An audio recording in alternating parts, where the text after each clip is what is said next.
चलते हैं अगले प्रश्न की ओर। देखिए चौथा प्रश्न इसमें क्या बोलता है। यूक्लिड विभाजन यूक्लिड विभाजन प्रमेय का प्रयोग करके दर्शाइए कि किसी धनात्मक पूर्णांक का वर्ग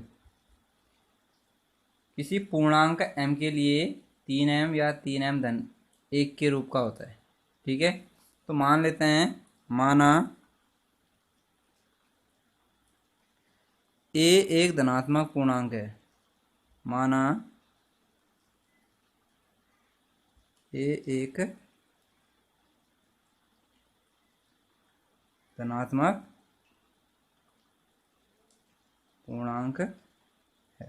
ठीक है, a एक धनात्मक पूर्णांक है जहां b बराबर 3। ठीक हो गया, b बराबर 3। और हमने क्या इसमें सिद्ध करना है कि किसी धनात्मक पूर्णांक का वर्ग किसी पूर्णांक m के लिए 3m या 3m धन 1 के रूप का होता है। ठीक है, b बराबर 3 हो गया। अब a एक धनात्मक पूर्णांक है। अब देखिए यूक्लिड विभाजन एल्गोरिथ्म से अगर हम देखते हैं उसमें, तो a हमेशा b से बड़ा होता है। तो b का भाग a में देने पर क्रमशः शेषफल 0,1 प्राप्त होता है। ठीक है, यह कहने का मतलब है कि 3 से बड़ी संख्या का मैं 3 से बड़ी संख्या में अगर 3 का भाग देते हैं, यानी कि b का भाग कहने का मतलब है 3 3। ठीक है, 3 का भाग a में देते हैं। a हमेशा क्या होता है, b से बड़ा होता है, यानी कि 3 से बड़ी संख्या में 3 का भाग देने पर शेषफल क्या आएगा हमारे पास, 0 और 1 प्राप्त होगा। इसके अलावा कुछ भी प्राप्त नहीं होगा। ठीक है, तो हमने इसमें सिद्ध करना है कि ये 3m या 3m धन 1 के रूप का होता है। ठीक है, शेषफल 0 के लिए शेषफल 0 के लिए यूक्लिड विभाजन एल्गोरिथम से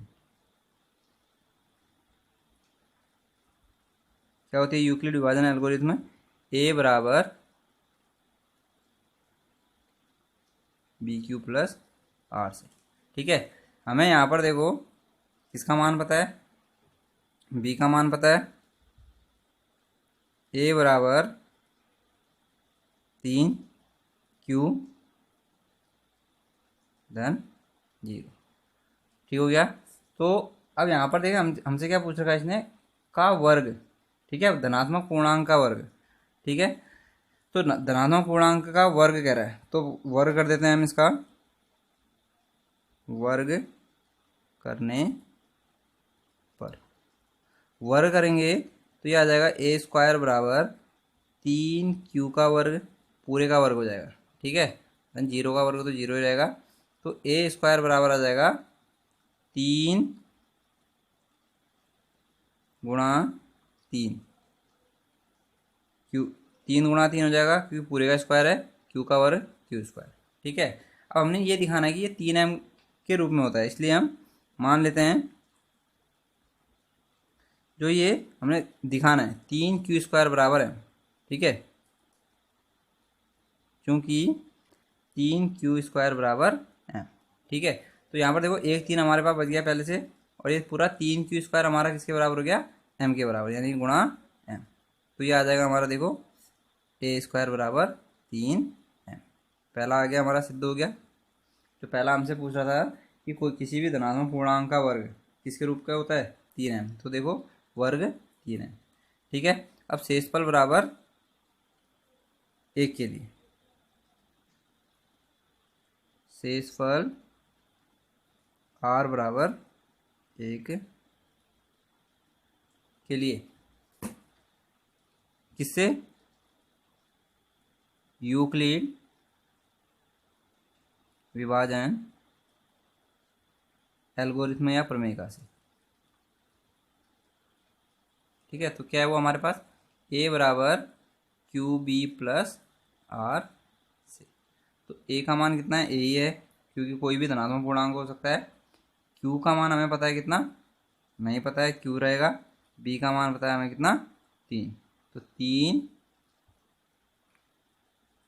क्यू धन आर का मान 1। ठीक है, तो वर्ग बोल रहा है, तो वर्ग कर लेते हैं यहाँ पर। वर्ग करने पर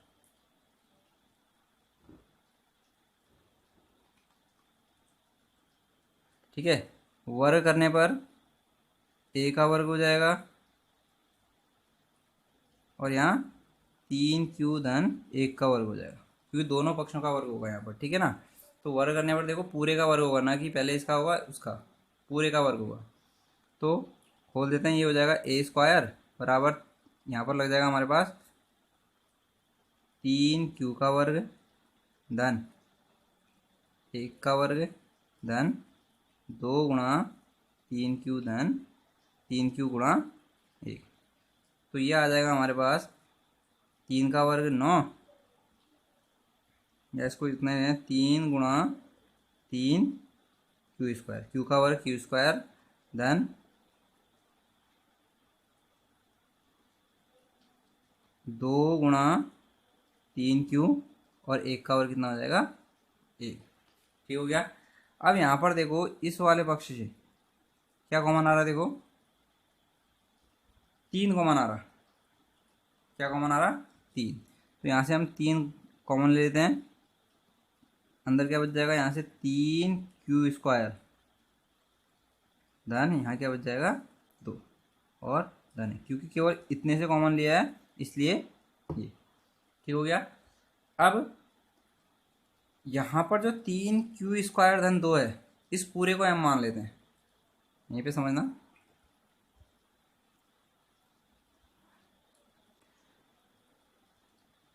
ए स्क्वायर बराबर हो जाएगा 3m धन 1। क्यों हो जाएगा? देखो यहाँ पर हमने जो 3 क्यू स्क्वायर धन 2 बराबर m ले लिया, क्योंकि इस पूरे का मान हमने क्या ले लिया?